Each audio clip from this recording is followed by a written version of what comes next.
BodyBags, where horror lies. Welcome back to BodyBags. This is week number 417.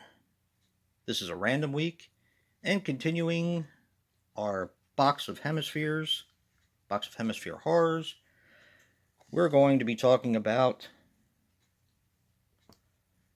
Curse of the Vampires.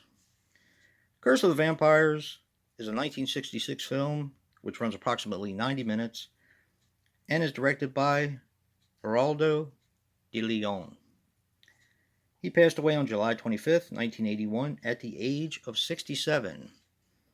He was responsible for Women in Cages, Brownout, and Brides of Blood. Now this stars Amalia Fuentes as Leonor. She passed away on October 5th, 2019 at the age of 79. She was in Mortal Sin, Indecent Exposure, and Dirty Games. Romeo Vasquez as Daniel Castillo. He passed away on May 2nd, 2017 at the age of 78. He was in Hello Lover, Goodbye Friend, Swing It Baby, and Dupac. And Eddie Gavzila as Eduardo, I can't even pronounce that, Escorado, I think. He passed away on June 20th, 2019 at the age of 90. He was in Circa, Rainbow Sunset, and Heaven's Waiting. Now, as I was saying last week, they did use some filters on the Blood Drinkers. They did that as well on this film, but very little. So it didn't really bother me. It didn't really take me out of the film like it did last week.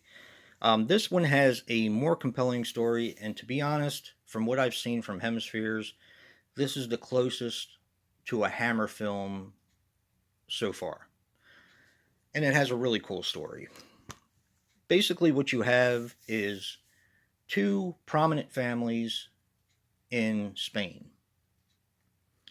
We have the Escordos, and I have trouble pronouncing that, so bear with me. The Escordos has a father, of course, who is the matriarch. You have the oldest son, Eduardo, and you have the sister, Leonor. Now, the mother died when they were little, but the father is keeping a very dark secret. The mother is actually still alive, or undead as the case were. She is a vampire in a coffin in a secret room in their castle. She's trying to escape.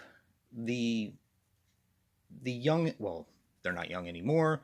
The brother and the sister don't want to see the mother hurt, but she's constantly tied up, and they're, of course, feeling bad for the mother.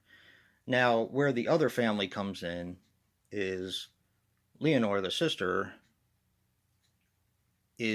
wants to be engaged to Daniel, who is a son of another prominent family. And apparently they have some customs where they have to go and one father has to talk to the other father, and they have to accept the engagement, and then there's going to be a marriage.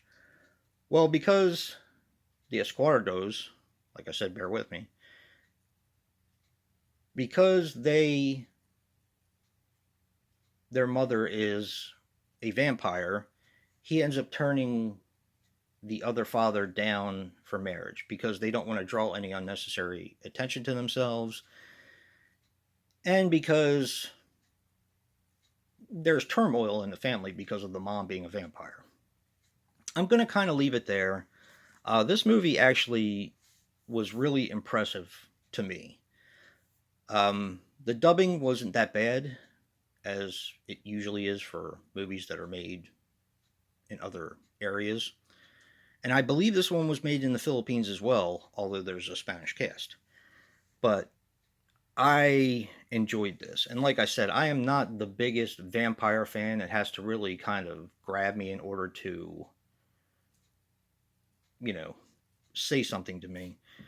I like the Hammer films, the Hammer Dracula films. I think they're a lot of fun, and this reminded me very much of a Hammer film. So I definitely recommend this one. So far, I have one left to review in this box of Hemisphere Horror, and all have been definitely watchable, and all have been extremely enjoyable, except for maybe the Blood Drinkers. That one I kind of give a pass to because it was the first horror film made in the Philippines with color. And of course, they were experimenting, they were doing all kinds of things with it. And I mean, in my opinion, I kind of have to give it a pass. Now, granted, I like the story much better in Curse of the Vampires, but The Blood Drinkers was a watchable film, in my opinion.